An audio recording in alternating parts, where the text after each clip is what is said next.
台湾有名的法医杨义琼是苗栗公馆的行业，佢告诉当多冲突的案件，本人我攞係台灣嘅福爾摩斯、法醫神探、法醫青田。客家電視台嘅連續劇《落日》就會對楊義瓊嘅案件改編來嘅。我们比較着重的是在楊日松辦的案件，以及楊日松這個人的為人處事、待人的方式，以及當法醫這件事情的價值觀上面，其實是我們比較着重的要點。好，那我們首先要介紹第一位是我們的靈魂人物，飾演楊百川這位知名法醫的朱陸豪朱老師。朱陸豪演出楊百川，事實唔會騙人，我嘅工作就係做一個忠實嘅翻譯家。我覺得非常非常大的挑戰，因為從演國劇開始，台劇開始，從來沒有演過法醫啊，所以呢，我就從網絡去找他的報道。楊先生是一個外表很冷、很冷靜，而且內心呢又很溫暖。但是他在辦案的時候，看到一些像疑犯吳承翰，不用過去講，老真相講出來。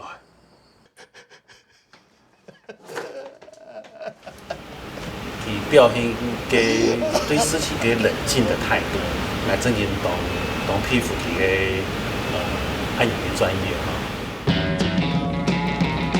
我希望透過楊主任的專業判斷，能夠釐清死者真正的死因。就這個案例，被害者被悶死的可能性極高。這個嬰兒死了2次。楊主任，再跟你再做確認一次，這個驗屍報告的準確度是否100%？驗屍報告是透過科學證據和客觀分析，綜合各項因素所彙整出來的結論。屍體不會說謊。我的工作就是做個忠實的翻譯家。喺地背老楊百川鬥搭嘅熱血刑警王百勝，係資深嘅演員單承基扮演嘅。你這樣真的有看出什麼嗎？挨卡好老方法，認真、物證、自拍，3項有2項符合到，就做得挺脆。這個角色在他的刑事工作的這個領域裡面，他看過了很多社會百態，可是即使他好像跟三教九流的人都可以接觸，都可以來往，都可以有一個他對社會現狀的一個認知跟體會，但是當他面對自己的女兒的時候，他們一個關係的一個進展的一小步，可是對他來說就是非常非常的艱難。我覺得這個戲好看，其實除了那個刑事推理之外，其實還是人性的琢磨，就是這些人面對那些狀況，他為什麼做這些事情，那些背後的那些態度反映出來的，為什麼會讓我們以為他好像是跟這個案子有關係，然後慢慢的抽絲剝繭才知道說，哦，原來那個原因是什麼，然後那個原因可能是非常人性的那個面貌的展現。你到底還有什麼秘密沒有說出來啊？趕快說出來，不然劉小紅死不瞑目！我告訴你。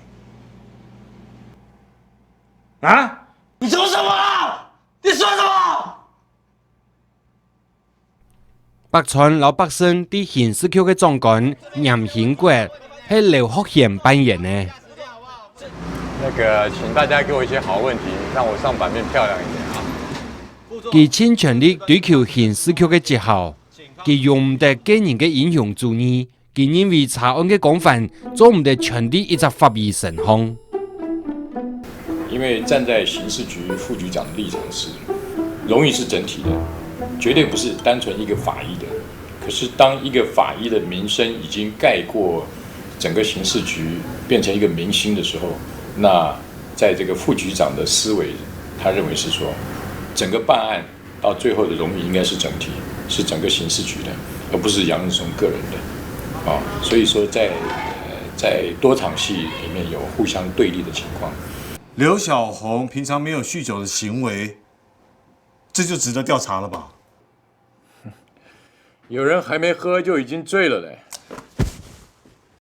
我会处理刘小红的案子，副座，你不用担心。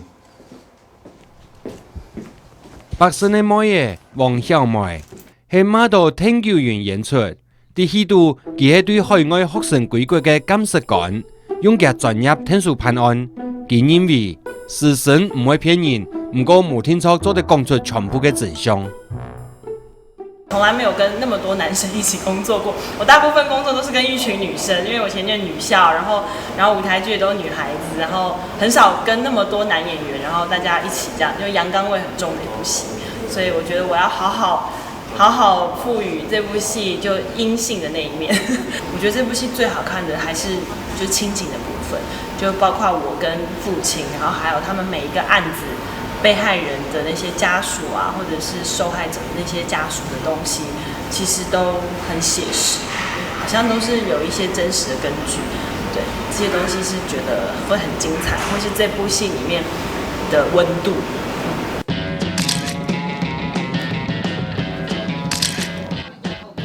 地面上有清楚的鞋印，鞋印有2個方向，都沾有泥土。在屋外地面上應該可以找到形態的鞋印，泥土就是從那邊帶來的。北傳的學士誒，莊文凱係莊淑薇扮演的。副議長好，梁主任，怎麼樣？還習慣嗎？副議長越來越熟練，謝謝副議長關心。哦，不用這麼嚴肅吧？這裡又不是部隊。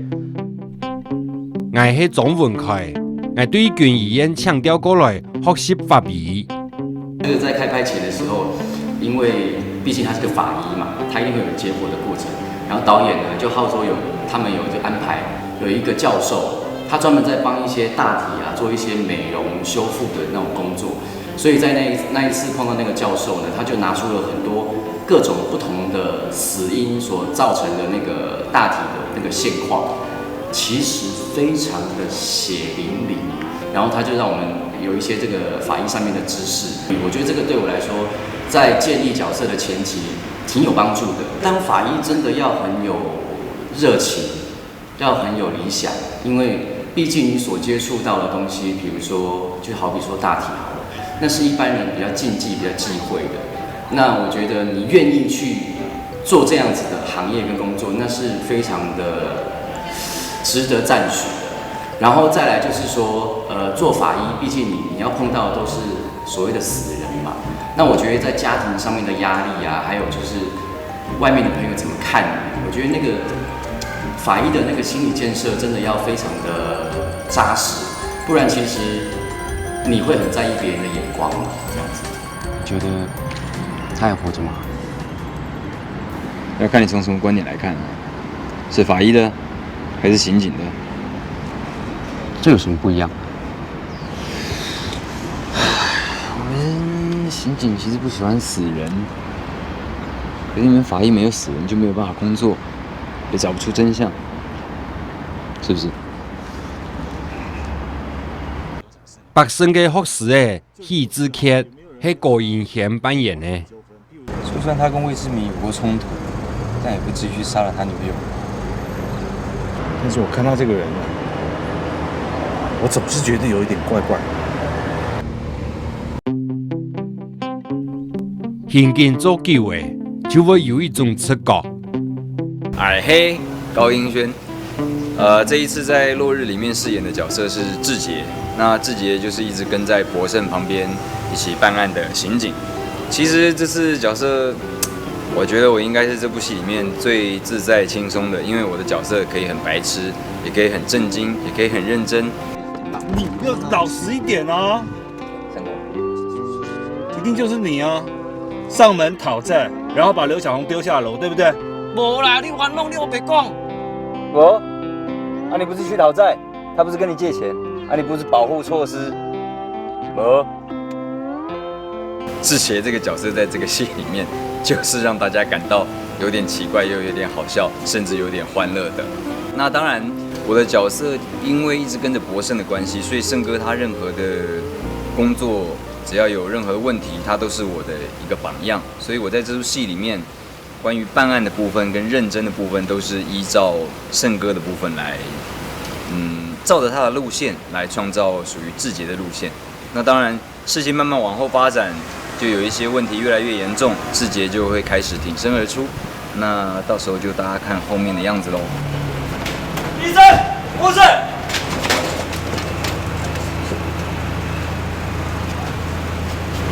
可以吗？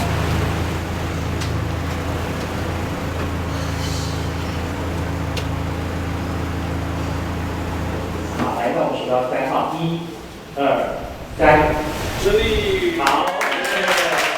两日嘅劇組非常順利嘅起伏度，比台北太同分區嘅記者會地度亮相。一條主要嘅演員和工作者，為啲未來嘅36日，用5000人列嘅鏡頭去講出法醫楊百川嘅故事。故事度除咗有精彩嘅事件以外，還有很加想一條演員嘅人心，敢傳入鬼出去。爸爸出馬趕能做醫生，我做法醫。法醫愛看屍體，當初呢？冇安尼事情啦。我記得做法醫嘅初衷。皆さんの誠意は感じられますが、私、娘を連れて帰るために来たんです。劇組為咗表現出死神和解剖嘅特殊場景，當請來特殊化妝嘅團隊來天數拍片嘅，很加精彩嘅讓人幕後全記錄。請收聽下一團節目。你拿拿看，它这跟我的脚长得一模一样，连一些细纹，有没有很有触感？有我觉得这比较酷那你下半身怎么办？就断掉那怎么？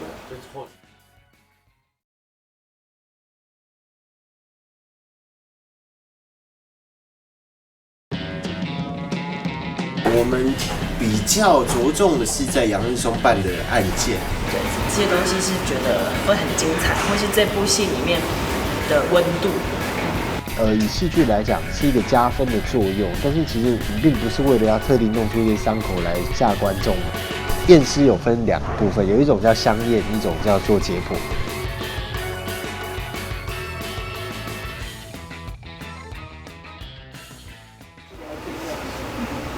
白年嘅角色攻擊嘅做嘅順，特殊化妝師當地嘅老院生喺太腳鼻孔疊皮製作傷口，就是在那個墜樓的過程中撞到，腳斷掉。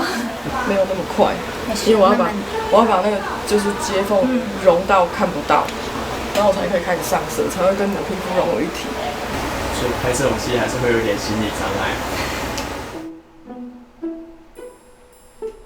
老實說啦，最剛開始接的時候還沒有，然後是後來越多朋友就知道，他就會問說，你怎麼去接這種，或者是說，好像很不吉利或者什麼的，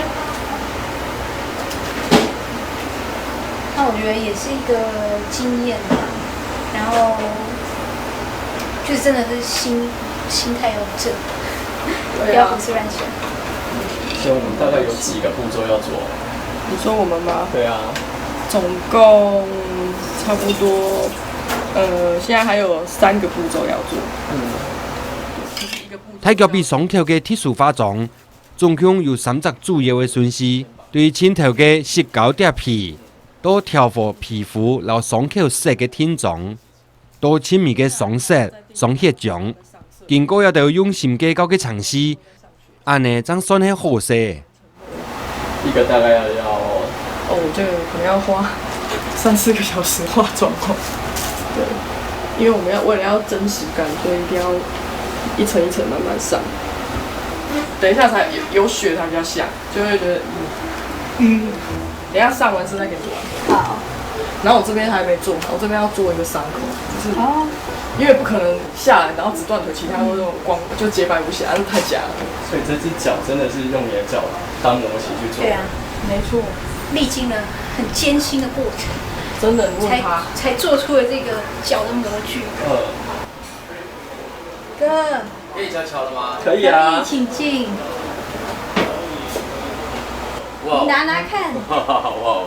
它這個跟我的腳長得一模一樣，連一些細紋，有沒有很有觸感？有哎，很有脚的触感。这是什么材质啊？细胶。哦，细胶。对。但是在弄血什么，还是它干掉？还没，我就是要等它来，然后我要跟它。我觉得这比较酷哎。我要跟它一并做这样。这个比较酷。那你下半身怎么办？就断掉那怎么？就后置处理掉。等一下是没有。原先伫个化妆的时节，剧组伫现场留解剖台嘅空诶，把原先嘅脚放到空度，下后再个配合通话后期，呈现出断脚嘅样诶。那你有演过死人的经验吗？没有。我觉得应该蛮困难的。第一个是天气热会一直流汗，然后另外一个部分就是呼吸吧，因为呼吸如果太明显，你就会看得出来那个胸的起伏。可是憋气，我怕脸又会涨红。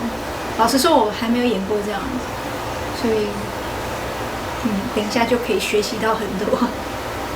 我写讲我喜欢新鲜的，所以我都会来的时候现做。新鲜的跟不新鲜的是有差吗？有，就是他说的会变粉红色，而且我觉得也会变得不浓稠。因为我喜欢那个浓稠感，比较像真实的血，尤其是大动脉的血，其实也不太一样。那个血是甜的。对啊，你怎么知道？我们的是巧克力跟那个蜂蜜。可是我应该不会给你用那么多，应该只要这稍微就好，因为它这个是意思是说清过的，对。慢慢走下，不要走太快，因为我这是用脸。可是我觉得脚好痛。会痛吗？帮我夹这边，让我的右脚不要放到地上，我的左脚还可以。没关系吧 OK， 好，往下。好，再来。好，还会有楼梯哦。还有啊。还有。那。老实说，特化这个部分，我觉得，以戏剧来讲是一个加分的作用，但是其实我们并不是为了要特地弄出这些伤口来吓观众，我们当然是希望说这些东西能够为我们戏中的这些解剖或凶杀命案能够增添一点比较多的写实感，才特别出现这一块东西。3、2，我先检查他的内脏。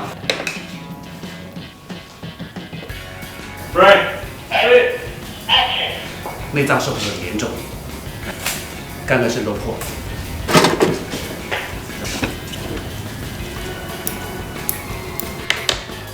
所以今天都是解剖式的东西，有点恶心，因为可能在私底下从来不会上菜场去买猪肝啊、买什么肝啊、肾啊、肺啊这些，可今天的道具都是这些东西，所以有点不太习惯。然后现在正在吃晚餐，所以绝对没有猪肝，绝对没有那些内脏东西，只有米线。OK。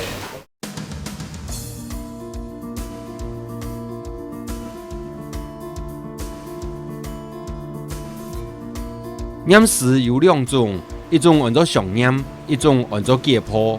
台湾验尸的现场来讲，地方的法医会进行第一步，也就是常验的动作。常验的动作主要是为了确定基本的死因、死亡的时间，还有可能很用的凶器来作为案呢，也是为了为验尸提供警方一个明确的判案方向。这是中午结印，应该不会忘记吧？你们把垃圾场发过来找，真的。那另外一个就是说，当死因没有那么明确的时候，可能有争议的时候，他们就会要求要解剖。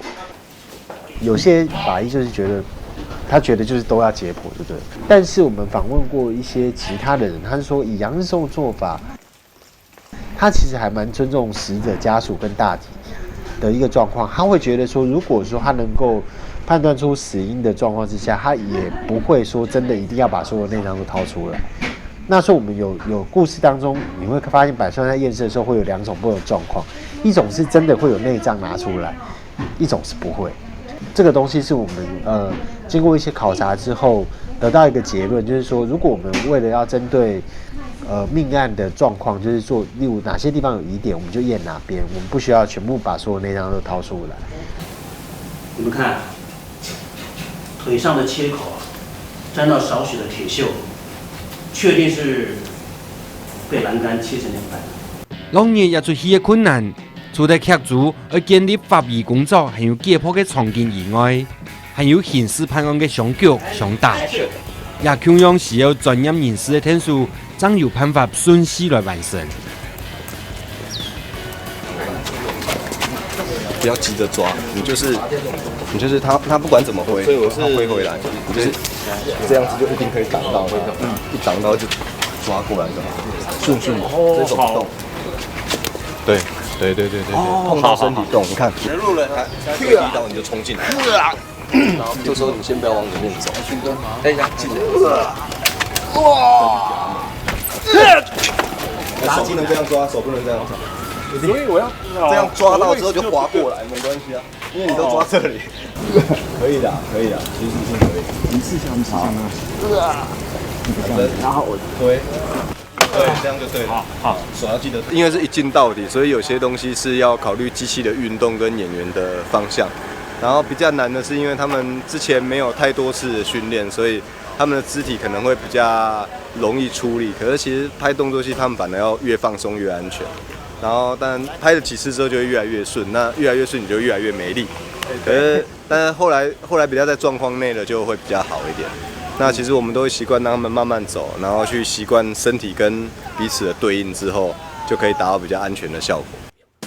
就是我觉得武术长很大帮助，就是他至少让演员在做这些动作的时候，是除了能够符合案情需要，他必须要刺到哪个点什么之外。另外一个东西就是动作上面的美感，以及让演员有信心做这个动作不会受伤，因为动作指导他会直接做一遍给他看，告诉你要这样，他必须要在这个部分整合动作美感，跟就是打斗美感跟真实度，跟凶杀的时候必须在最后解剖的时候能够有这些伤痕。那我觉得这些部分的处理上面，会是就是武术找比较大的一个功用。突然放松。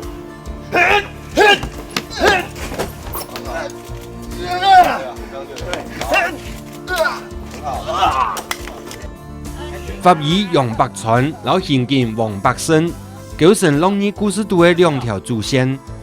佢哋追求深度的正义，用真相来批开一神言。在龙二之前，向下来前，属于佢哋一清灿烂的世界。